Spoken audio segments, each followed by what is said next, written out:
The cold in the deep scriptorium was an ancient, patient thing. It did not bite, it seeped. It had seeped into the mile-high stacks of data slates that formed the canyon walls of my world, into the ferrocrete floor, into the very air that tasted of ozone and the faint, never-vanishing scent of crumbling vellum. It had, over 43 years of my retirement, seeped into me. My augmented physiology registered it as a constant. Background a symphony of complaints from ceramite joints, a low hydraulic whine from my secondary lung, a persistent stiffness in the fingers of my one remaining biological hand where the nerves had never fully accepted the grafts. The cold was my environment. I was a specimen preserved within it. My name is Valdane Croce. I hold the rank of Lector Emeritus of the Divisio Investigatus, Ordo Hereticus.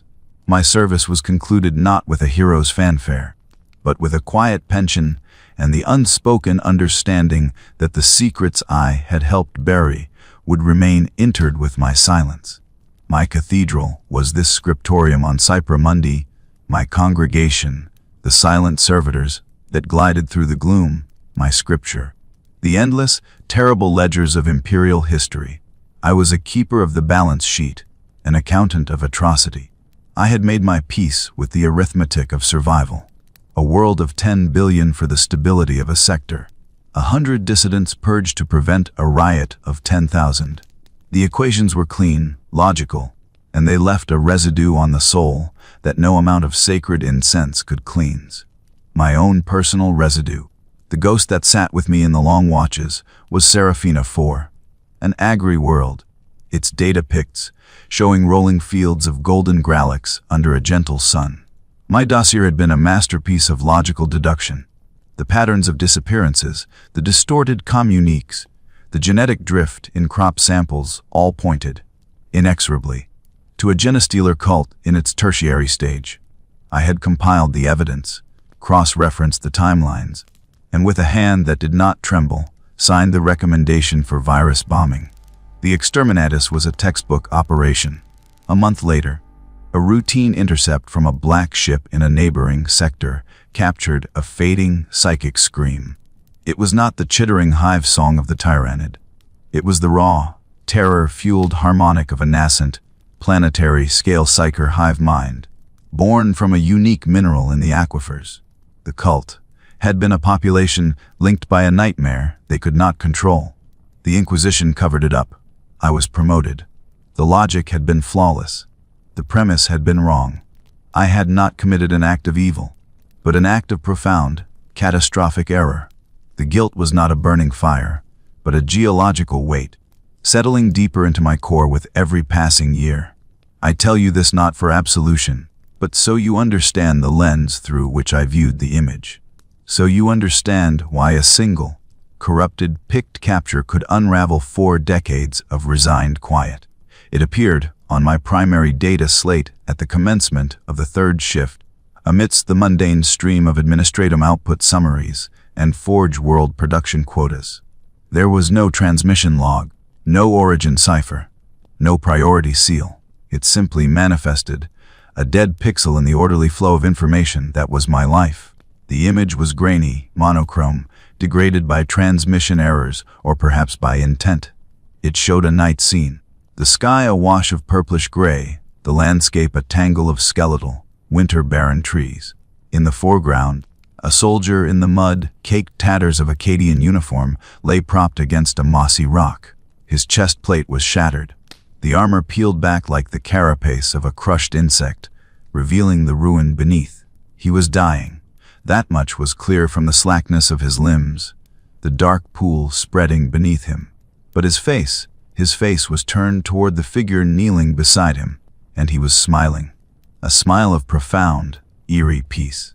The kind of smile you see on the faces of saints, in stained glass windows, not on a guardsman drowning in his own blood on some nameless hell world. The kneeling figure was the source of my disquiet. It was draped in robes so tattered they were little more than layered shadows, hood drawn up.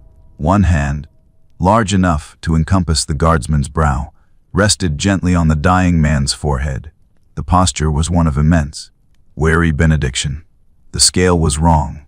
The shoulders under the rags were too broad, the crouch too deep, suggesting a mass and power that the humble position could not disguise. For a long time, I simply stared. The silence of the scriptorium, usually a comforting blanket, became oppressive. The only sounds were the hum of the slates, the whisper of the climate control, and the rhythmic, wet click of my secondary lung. I ran the standard diagnostics. The file was a ghost. No metadata trail, no encryption headers my system recognized. It was as if the image had always been there, waiting to be discovered. Instinct, an old, rusted blade I thought I'd sheathe forever, unsheathed itself. I bypassed the standard analytical suites and dove into the raw code. This was the language of my old trade, finding the truth in the gaps, the whispers in the silence. An hour later, sweat beading on my temple despite the cold, I found it. Not a clear path, but fragments. Tags corrupted and bleeding into nonsense, but with a recurring stellar coordinate cluster that placed the scene in the Somnium stars, deep within the Imperium Nihilus. Chronostamps, shattered into 100 pieces, but when I fed them through a probability engine used for dating archaeotech, they coalesced around a window of time that made my synth heart stutter. It aligned with the earliest, most secretive whispers from the Dark Angel's own secured channels, whispers of a return. But it was the final layer, the spectral analysis. That turned the cold in the room sharp and personal. I ran a deep matter scan, a protocol so invasive it would have flagged an immediate security alert had I been on any network but my own isolated, forgotten one. It looked for energy residues, the faintest echo of powerful systems, and it found it. Beneath the visual noise of rags and shadow, the scan painted a ghostly silhouette in my viewer. The distinct, blocky profile of Mark III iron armor, a pattern favored in the early Great Crusade, and pulsing within that phantom shell, like a dormant star, was the unique, low-frequency energy signature of a Legion-era power core. A signature the Mechanicus had on file for one purpose only, identifying relics of the First Legion. The breath left my body in a slow, hydraulic hiss. My biological hand, resting on the slate, began to tremble. I clenched it into a fist, the old bones protesting. Beneath the image, as if branded into the glass, a single word in High Gothic resolved, Vieroff. The taste in my mouth was copper and ash. The taste of a past I had buried, of a curiosity that was a professional deformity. Verify. It was not a request. It was a challenge, a key thrown into the lock of my silence. I looked away from the slate, my gaze traveling across my domain. The towering shelves of knowledge, the silent servitors, the eternal, patient cold. I had built a life here on the principle that some truths were too dangerous to know, that ignorance was the mortar of the Imperium's walls. Seraphina IV was my monument to that principle. My eyes fell on the servitor anchored to the wall across from my desk. A recording unit, its cranial case a nest of optic cables and input jacks, its single red photoreceptor a dull, unblinking eye. It was my confessor. Upon the cessation of my biosigns, it would encrypt anything in its buffer and hurl it into the deepest, darkest data midden of Cypramundi, a message in a bottle thrown into a sea of oblivion. I looked back at the smiling guardsman, at the giant kneeling in anonymous mercy, at the word, verify. The geological weight of Seraphina IV shifted inside me. It was no longer just guilt. It was a question. Had my entire life's work, my faith in clean, brutal logic, been built on a foundation of similar, catastrophic misapprehensions, with a gesture that felt both terribly familiar and utterly alien? I opened a new file. I initialized the recording servitor. Its red eye brightened a fraction, a silent acknowledgement. Begin log, I said, my voice a dry rasp in the vast quiet. Subject, preliminary analysis of anomalous data fragment. Designation Sigma 1. Lector Emeritus Valdane Cross presiding. Date and relevance to be determined. The investigation had begun, not for the Imperium, not for the sender of the image, for the ghost of a smiling guardsman, and for the ghost of the man I used to be, who still believed that if you followed the evidence far enough, you would find a truth you could live with. I was wrong about that, too. It was cold, complex, and comprehensive. It was the work of a mind that saw the universe as a vast, interlocking machine to be understood and managed. The lion's communiques, in stark contrast, were pure myth. They spoke of him, striding from the deep woods, to save a settlement, of his shadow falling across the ramparts, of a fortress under siege, of his voice like grinding stones, silencing the war cries of heretics. They were vivid, evocative, and strategically useless. This dissonance was the first crack, not proof, but a peculiarity. A Primarch, particularly this Primarch, was not a myth. He was the ultimate pragmatist. The Lion of the Great Crusade did not inspire through legend. He enforced through unassailable logic and overwhelming, perfectly applied force. His most famous campaigns, the Rangdan Genocide, the Thramas Crusade, were not chronicled in poetry. They were case studies in total warfare, taught in the stratagems of segmentum command as examples of how to dissect an enemy across multiple vectors simultaneously. The idea that such a being would now operate in a way that generated only folk tales was illogical. I began to cross-reference, using my old authority codes that should have been revoked but which the bureaucratic behemoth of the Imperium had, in its glorious inefficiency, forgotten to extinguish. I tapped into deeper streams, not the public broadcasts, but the astropathic digest traffic meant for sector governors and chapter serfs. Here, the language was drier, but the emptiness remained.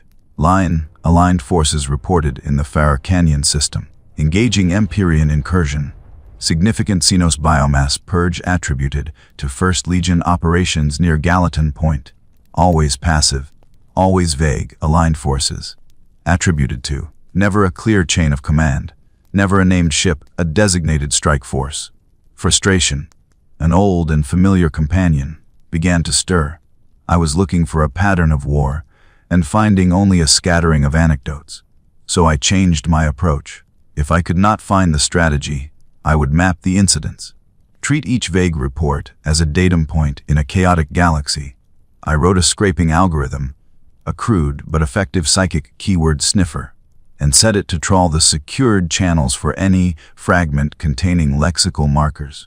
Lion, forest walker, Calibanite giant, risen, alongside location data. The machine spirit of my system grumbled at the load, its cooling vents emitting a stressed whine that joined the symphony of my own acts. For 3 days and nights, the only illumination in my scriptorium was the cool glow of the main slate, a constellation of amber runes, scrolling endlessly. I existed on nutrient paste and sips of tepid water, the world outside the data stream ceasing to exist. The pain in my joints subsided into a background hum, forgotten in the hunt. This was who I had been. The hunter in the archives, the connector of disparate dots. The feeling was disturbingly seductive. The algorithm returned a harvest of fragments. A chaos cultist's last transmission, screaming about a knight in gray, who slaughtered his warband not with bolter fire, but with a sword that seemed to drink the light.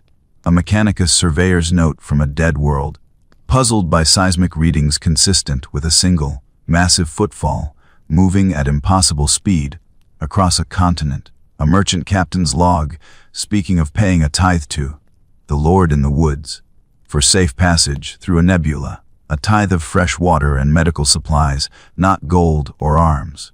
And then, the first true coordinates, a batch of them, from a recently liberated, or more accurately, temporarily salvaged world in the Goldjena Reach. A series of overlapping reports from the local PDF, the Sisters of Battle Present, and a bewildered Imperial Navy lieutenant, all describing the same event. A massive tendril of a chaos warband, the Scourged, had descended upon the hive city of Magna Saben. The defenses were buckling. Then, at the height of the assault, the invaders at the northern gate simply died. Witnesses spoke of shadows deepening unnaturally, of shapes moving with blurred speed within them, of the chaotic ranks disintegrating as if scythed by an invisible hand. By the time relief forces arrived, the gate was secure, piled with alien and heretical dead, and at its center, standing alone, was a single figure in scarred, dark gray armor. He spoke to the PDF commander, asked 3 questions, as the threat contained. Do your people have water? Where is the next suffering?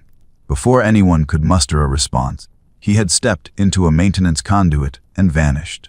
The lieutenant swore her augurs showed no teleportation signature, no drop pod descent. It was as if he had been there all along. I plotted the Golgena Reach on my strategic cartograph, a flickering rune in the vast, terrifying blankness of Imperium Nihilus. I fed in the other, less precise fragments, the whispers of forest worlds saved, of plague hosts cut down in fog-shrouded valleys. A pattern began to suggest itself, not a front line, not a campaign vector. It was a scatterplot of salvation, horrifyingly random. He was not pushing a front. He was quenching fires. Where the inferno of the galaxy's dark side burned hottest and most immediate, there he would appear, smother it, and move on. No consolidation, no fortification, a perpetual reaction. I called up the records of the Thramas Crusade, pulling the tactical maps from the deepest archives.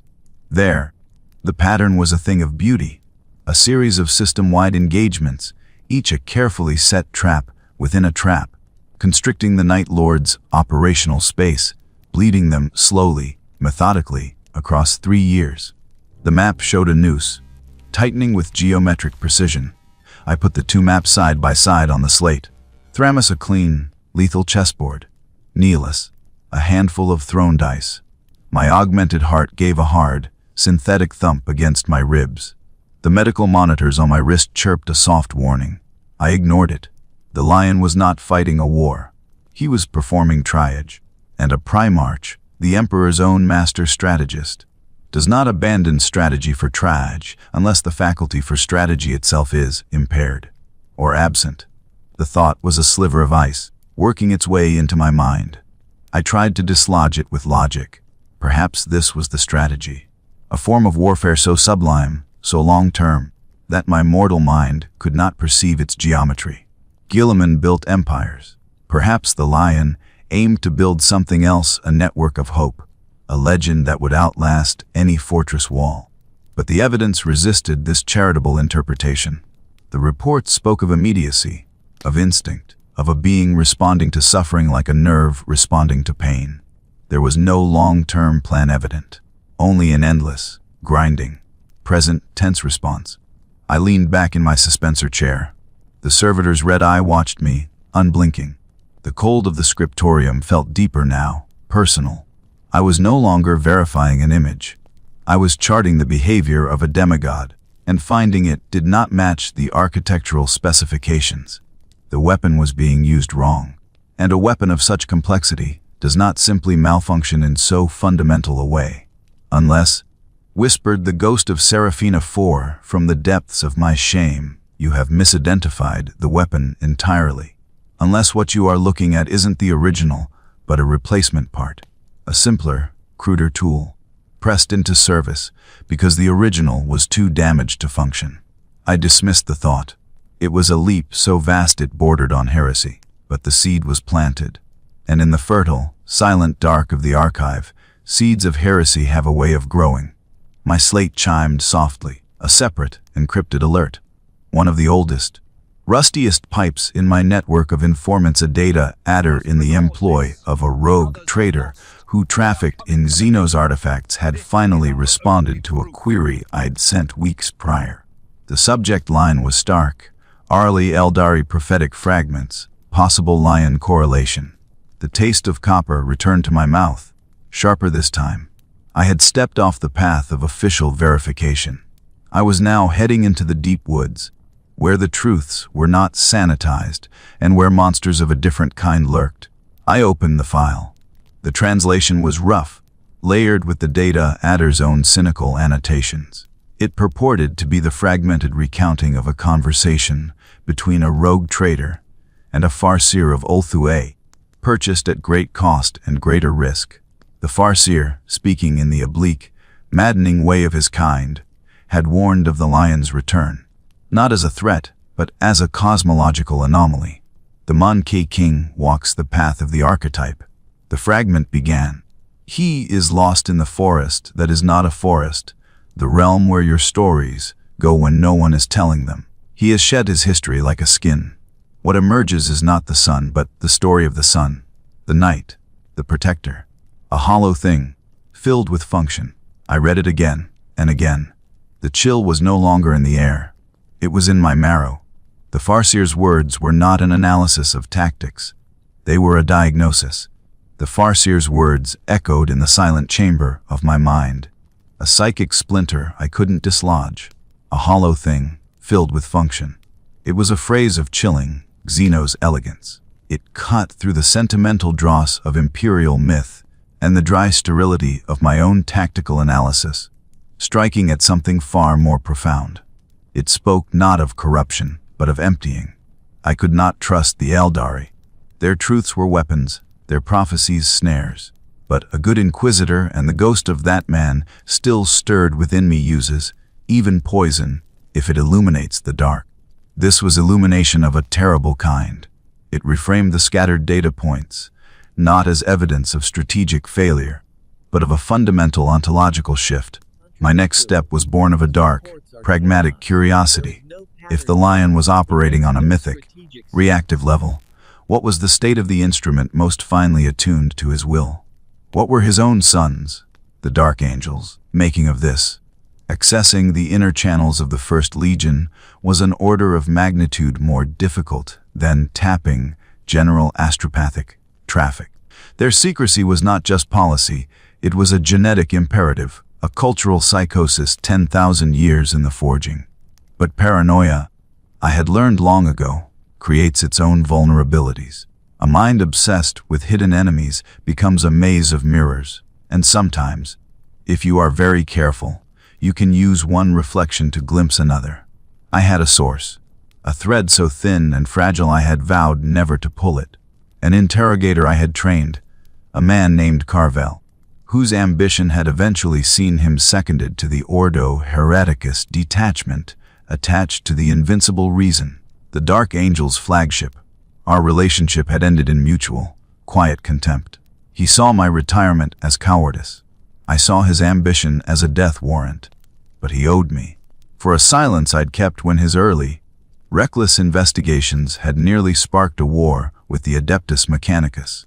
The communique took a week to craft. It was a masterpiece of implication, layered in the coded language of our old partnership. It spoke of reviewing legacy doctrinal adherence in successor chapters, of assessing behavioral anomalies post-rift. It asked for nothing directly. It merely floated a series of hypothetical scenarios regarding Primarch-led operations, couched in dry academic language. The unspoken question screamed between every line, "What is happening with your father?" The reply, when it came 48 hours later, was breathtakingly brief. It contained no words, only a string of numerical coordinates, a location in the data stream, and a single, complex encryption key that tasted of Carvel's particular, arrogant signature. I followed the trail. It led to a fragmented, heavily sanitized psi report buried in a secondary medical log from the rock itself.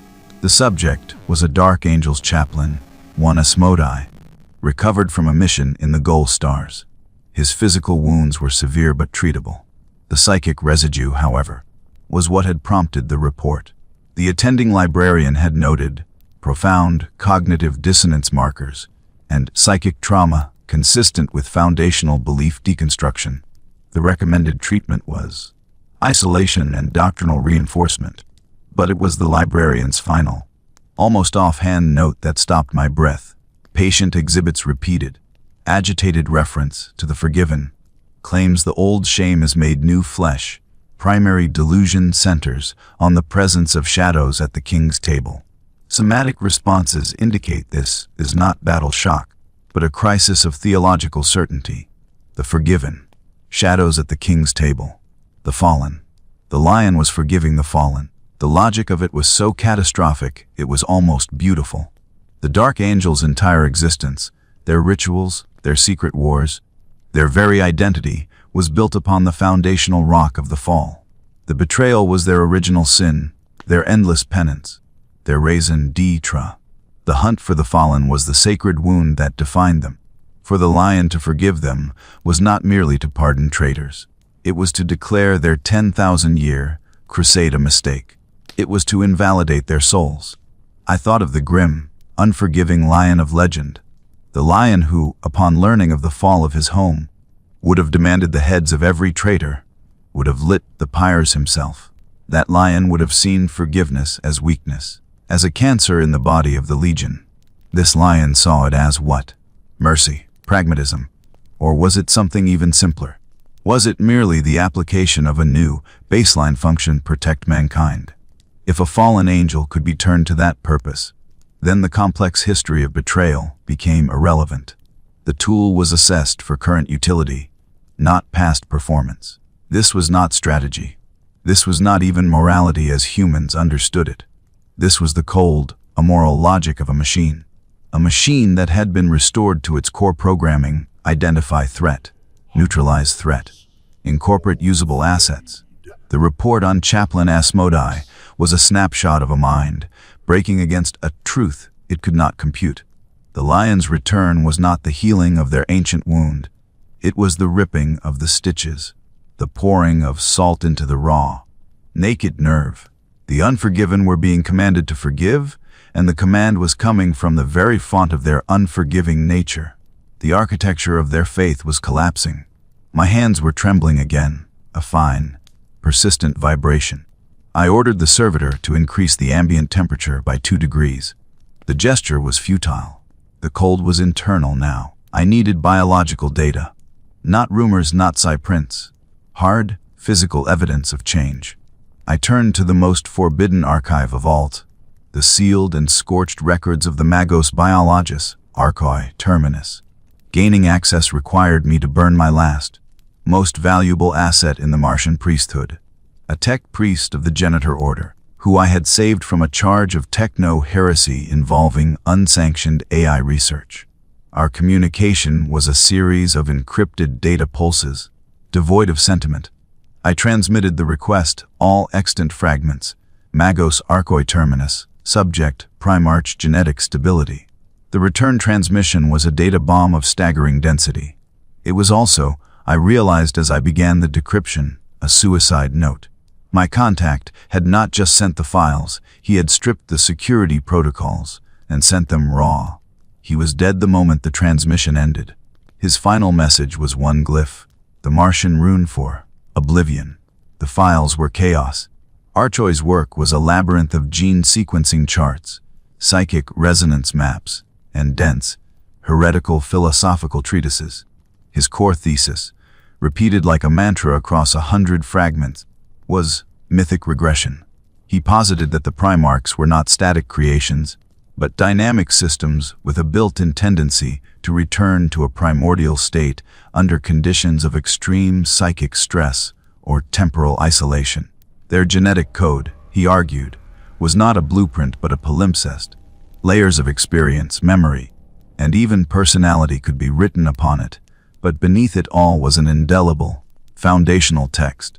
Under the right pressure, the pressure of millennia, the pressure of existing outside normative time and space, the later writings could fade, and the original text could reassert itself.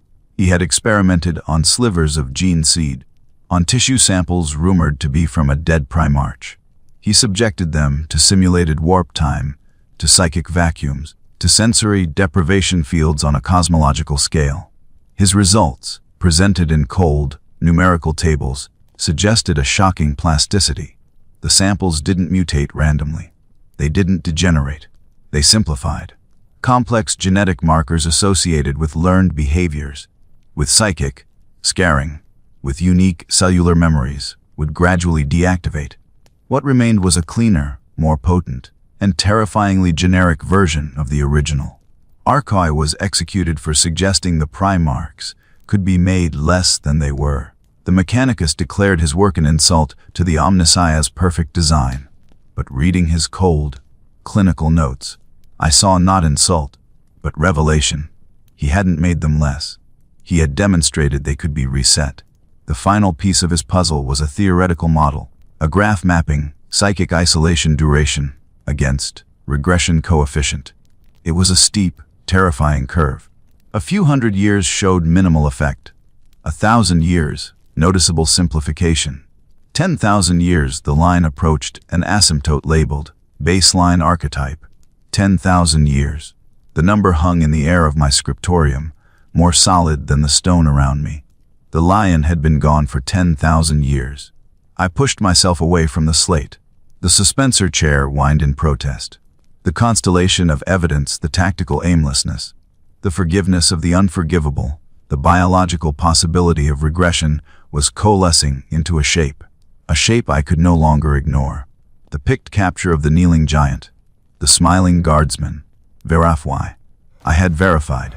The lion was back, but the entity wearing that title, operating in that galaxy, was not Lionel Johnson, Primarch of the First Legion.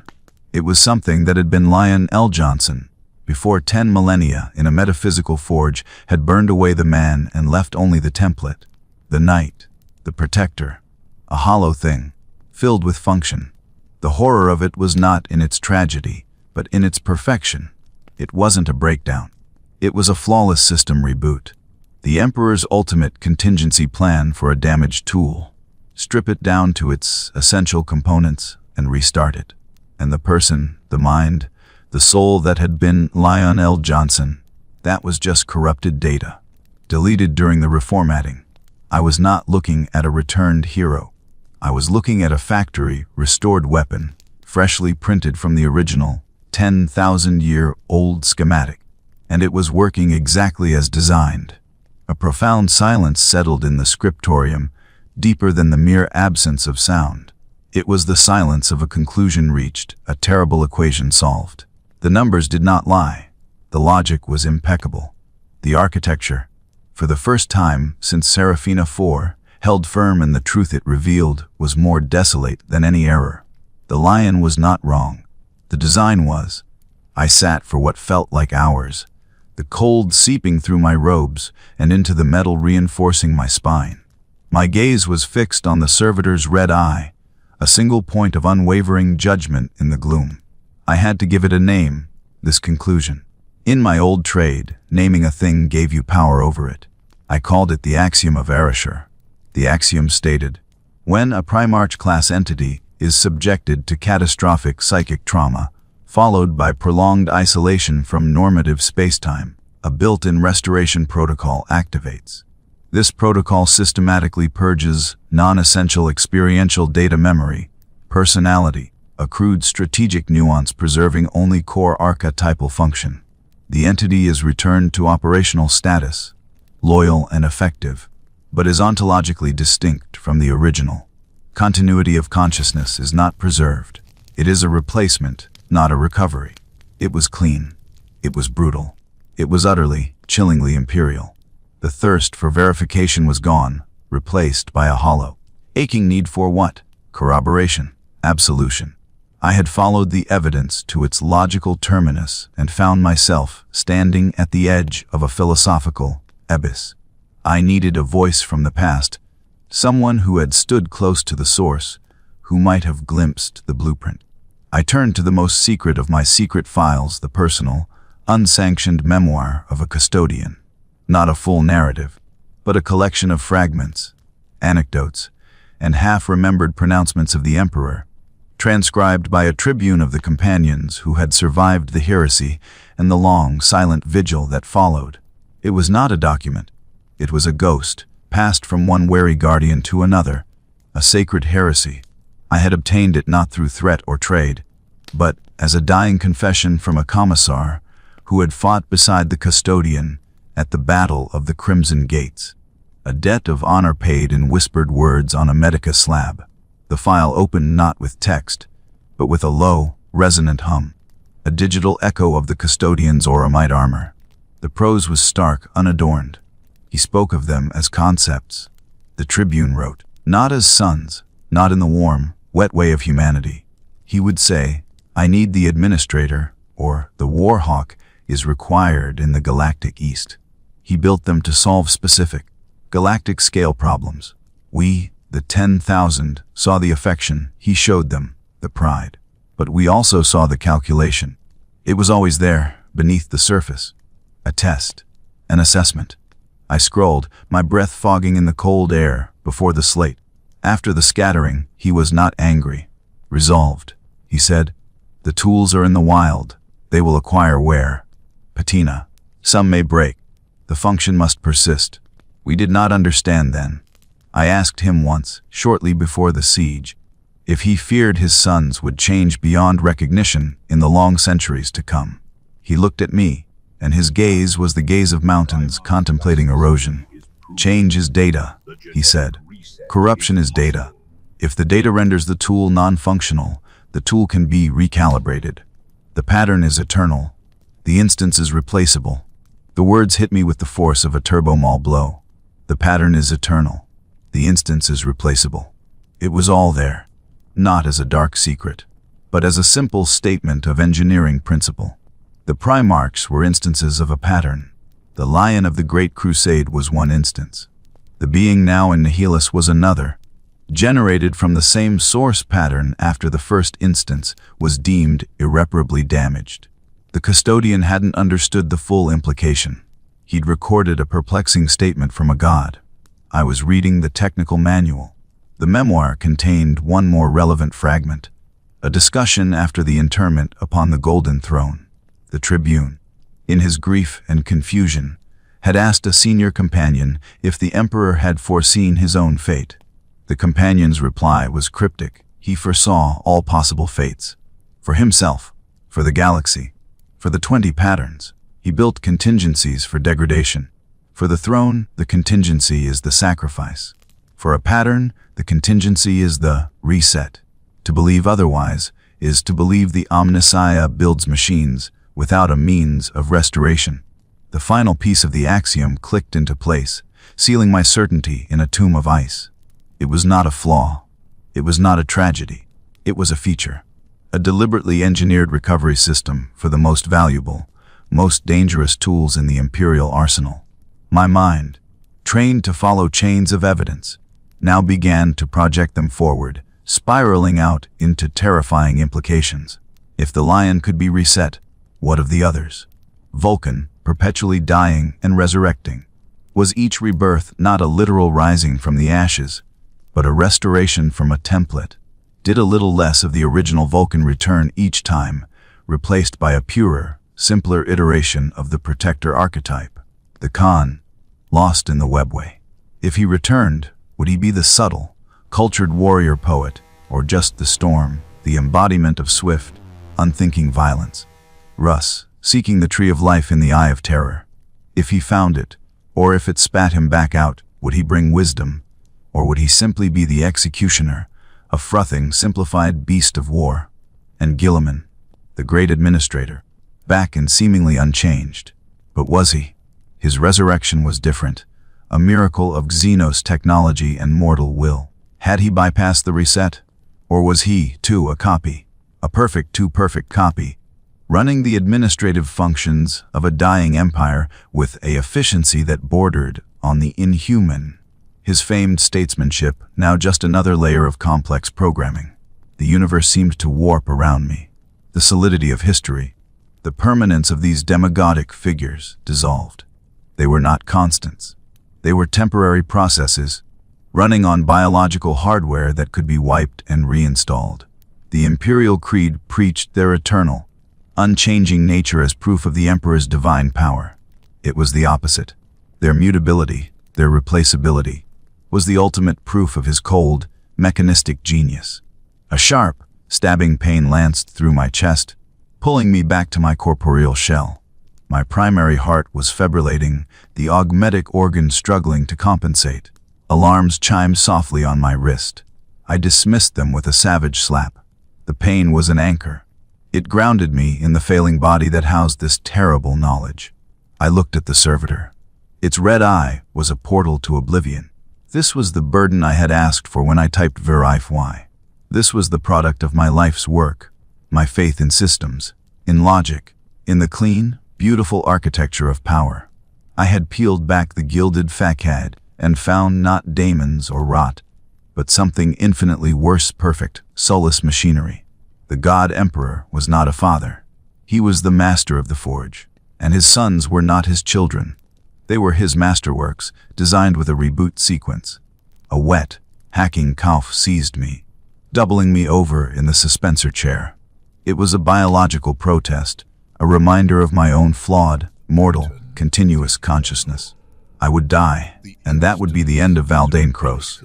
There was no backup, no reset. My pattern would end with this instance. The irony was a taste more bitter than Prometheum. In my quest to verify the return of a demigod, I had stumbled upon the philosophy that made my own life, my own guilt over Seraphina IV, utterly meaningless. I was a flicker of flawed data. He was an eternal pattern, currently running instance 2-0. The coughing subsided, leaving a coppery tang on my tongue. I reached for a cloth, my bionic hand moving with a smooth, silent precision my flesh could never match. I was more machine now than man, yet I was the one grieving the loss of a soul in a creature of god-like power. What was my duty now? To whom did this truth belong? Not to the Imperium. To reveal this would not shatter faith, it would annihilate it. The Imperium does not run on truth. It runs on the sacred lie. The lie of the Emperor's love, the lie of the Primarch's brotherhood, the lie of a golden destiny. My axiom of erasure would not enlighten. It would simply remove the last reason for anyone to fight. Why die for a father who saw you as a repairable tool? Why venerate brothers who were just interchangeable software? The truth was a weapon with no hilt, only a blade. It would cut the one who wielded it. So, I would do what I had always done. I would bury it. I would encrypt it and consign it to the deepest, darkest midden of data. But this time, I would not do it to protect the system. I would do it as my final, petty act of defiance against the cold logic of that system. I would preserve the knowledge of its emptiness. I would make a monument to the lie. I straightened up, pain flaring in my back. My voice, when I spoke to the recording servitor, was a dry rustle, the sound of dead leaves. The verification is complete, I said. The subject, designated Lion L. Johnson, is operational in Imperium Nihilus. Operational parameters match core archetypal function. Night Protector. Divergence from historical baseline is not due to corruption, degradation, or moral evolution. It is the result of a successful systems restoration protocol inherent to Primarch class entities. The previous instance was terminated by psychic trauma at the fall of Caliban. The current instance is a functional replacement. I paused, the words hanging in the air, so inadequate to contain the desolation they described. The implications are total. The Primarchs are not eternal beings. They are conditional. Their continuity is a theological fantasy. The Emperor, in his design, valued function over identity. The axiom of erasure is now in effect. This knowledge is Omega level. It is to be buried, not to protect the Imperium, but to mark the grave of a different understanding. To prove that someone, once, believed in the fantasy enough to mourn its passing. I looked at the still image, still displayed on a secondary, slate the kneeling giant, the smiling guardsman. He is back, I whispered, not to the servitor, but to the ghost in the machine. But you are not. And the tragedy is, no one will ever know you are gone. They will only cheer the weapon that replaced you. I closed my eyes. The scriptorium's cold embraced me fully. The only sound was the whir of my own machinery and the soft, eternal hum of the recording servitor, waiting to commit my elegy for a ghost to its own oblivion. The silence after my pronouncement was not empty. It was thick with the ghosts of two worlds, the verdant, doomed fields of Seraphina IV, and the dark, mythic forest where a consciousness had unwound itself over 10,000 years. One an error of logic, the other, its horrifyingly correct application. Both had ended in annihilation, one of biomass, the other of self. A new urgency gripped me, a final, compulsive need to trace the contours of the erasure itself. I had the what and the why. Now, I needed the how. Not the mechanical how of genetics or psychic protocols, but the experiential how. What did it feel like to be unmade? To have the data of your soul slowly deleted by a process as natural and inexorable as erosion. The picked capture was my Rosetta Stone. The kneeling giant was the end state. I needed the testimony of the descent. I returned to the single most heretical source in my possession, the full, uncensored interrogation transcript of the fallen angel, a carrion. Before, I had mined it for the keyword, descended. Now, I needed to live inside his broken testimony. I called up the raw Vox log. The quality was poor, filtered through the dampeners of an inquisitorial cell, layered with the buzz of psychic dampeners and the wet, ragged sound of a superhuman body breaking. Inquisitor Velmac's voice was a monotone of applied pain. Described the moment of the lion's fall. A carrion's response was a guttural noise, then words slurred but fervent. Not fall. You small thing, you think in small words. He didn't trip. A wet cough. A sieve descended, like a stone into deep water. But the stone was aware. We felt it, in the warp, in the bond. A pulling away, not a snap. A lengthening. Velmac. Clarify. A carrion, he was there. The lion, the master. The cold star around which we orbited. Then he began to recede. Not in space, in substance. He became thin. A shadow of a shadow. We could feel him walking down. Always down. Steps into a place that drank light and memory. I slowed the recording, isolating the phrase. A place that drank light and memory. It was a poetic turn from a traitor, but it aligned perfectly with the Eldaris, forest of archetypes, and Arkois, psychic vacuum, a realm where the specifics of lived experience the light of individual moments. The memory of them were stripped away, leaving only the stark, black and white outlines of the archetype. I let the recording play. Velmac, impatient, you speak in riddles. Did he die? A carrion's laugh was a horrible, bubbling sound. No, Heon became. Layer by layer. The strategist went first, the one who could see 3 wars ahead. That layer peeled away like old paint. Then, the brother, the one who harbored quiet rage for Guilliman, who shared a silent respect with Sanguinius. Gone. Dissolved. Then the son of Caliban, the forest king that lasted longer. But it too faded. What was left? The core. The shape in the dark. The night. The first. The idea of protection with no one left to protect. He walked with that for a long time. We felt his loneliness. It was a vast, silent thing. Then even that simplified. The loneliness wasn't his anymore. It was just a feature of the landscape. He was just the function. Walking. The transcript ended with a terminal shriek as a carrion's mind finally ruptured. I sat back, my own mind reeling. This was not an external corruption. It was a guided dissection from the inside out. A reverse ontogenesis. The complex, composite being called Lion L. Johnson was systematically disassembled. Its components tagged as non-essential and deleted, until only the foundational schematic remained. This was the custodian's recalibration. This was Arkois' regression. This was the Emperor's contingency plan in action, a self-repair protocol so total it erased the patient and left only the blueprint. I needed a counterpoint, a data point from the other side of the silence. I turned to the most fragile, human fragments, the collected after-action reports from the few Imperial units who had survived an encounter with the returned lion and had a scribe or a medici orderly with the presence of mind to record more than just awe. I compiled them into a single, grim dossier. A sister of the Ebon Chalice, her leg severed, dictating to a servitor. He asked me for my name. I told him. He repeated it, Sister Evangeline. He said it like he was tasting the concept. Then he asked, "What is your purpose?" I said, "To serve the Emperor and purge the witch." He nodded.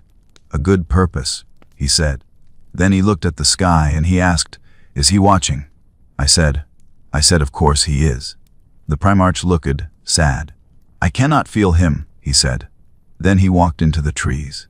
A guardsman sergeant from the Cadian 112th, his face a mask of burned scars on a picked capture. He moved like a god. Killed a dozen plague marines with a sword that didn't even look sharp. Then he stopped. There was a kid, a refugee, hiding in a rubble hole crying. The Primarch, he got down on one knee. He didn't touch the kid, just looked. He asked, "What is wrong?" The kid just cried.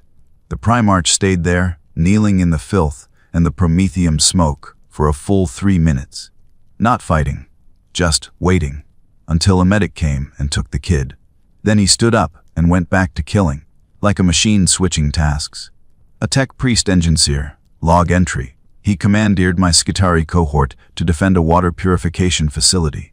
His tactics were elementary. Direct assault. No subtlety. When I pointed out a vulnerable flank, he looked at me, his eyes old. So old. He said, "The threat is here. We are here. We fight." I argued logistics. He just repeated, "The people need water." He does not think in chains of causality. He sees need and answers it. It is inefficient. It is also strangely pure. Pure. That was the word. Not good, not evil. Pure function. The night function: identify threat, protect the vulnerable. No politics. No history. No grudges. No strategy beyond the immediate. Juxtaposing Icarian's testimony of the descent with these reports of the emerged entity was like reading the before and after of a catastrophic medical procedure. Before, a complex, layered, flawed consciousness. After, a smooth, clean, purpose-driven engine. The surgery had been a success. The patient was gone. The final, unbearable question now presented itself: did it matter? I, Valdane Cross, who had signed a world's death warrant on flawed data, believed it mattered. The loss of a unique consciousness, the erasure of 10,000 years of experience, even painful, tragic experience, was a cosmic crime. Identity was sacred. Continuity was the thread that gave meaning to sacrifice. But the Imperium, the dying guardsman in the pick capture, smiling as a demigod, offered comfort in his final moments. Did he care if the demigod was instance 1-0 or instance 2-0?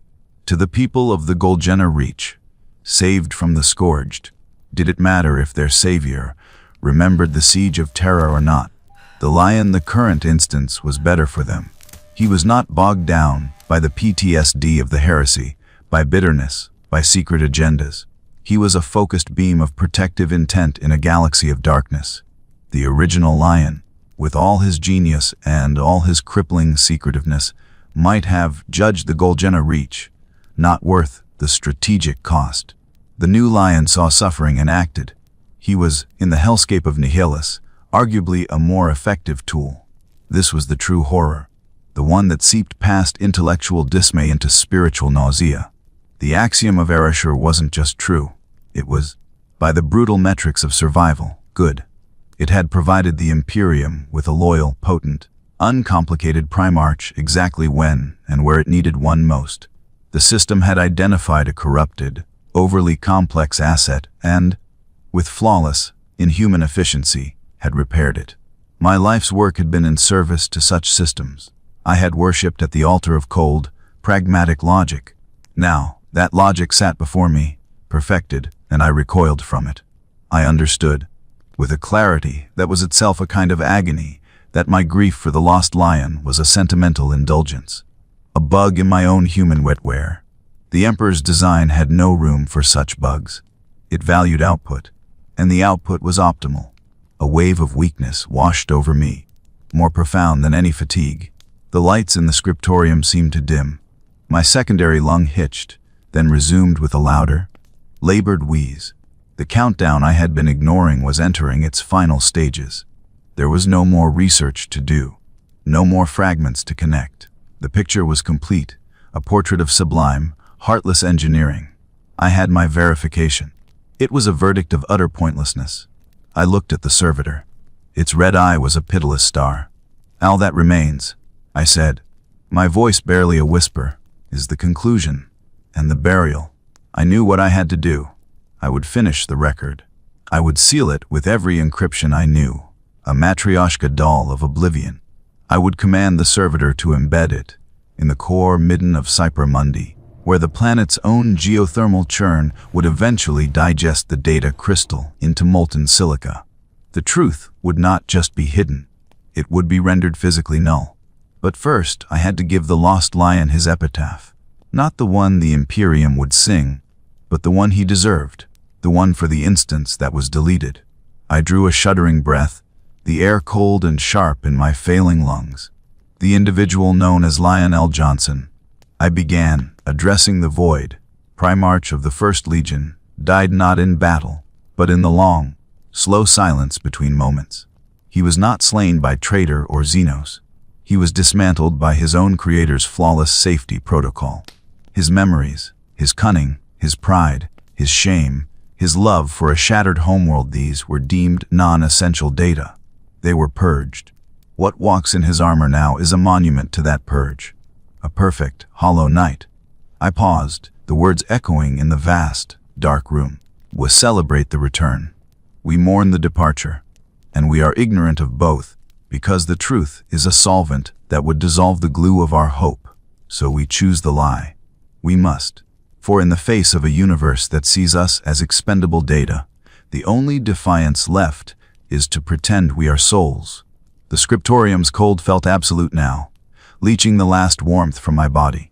My task was almost done. There was only one thing left to record. My own signature on this death certificate for a god. My hand, the flesh one, trembled over the final command sequence. The data slate's glow was the only light in the universe, a cold eye reflecting in the servitor's unblinking lens. The great, terrible work was done. The axiom of erasure was encoded, not in the dry runes of logic, but in the wet, failing circuitry of my own comprehension.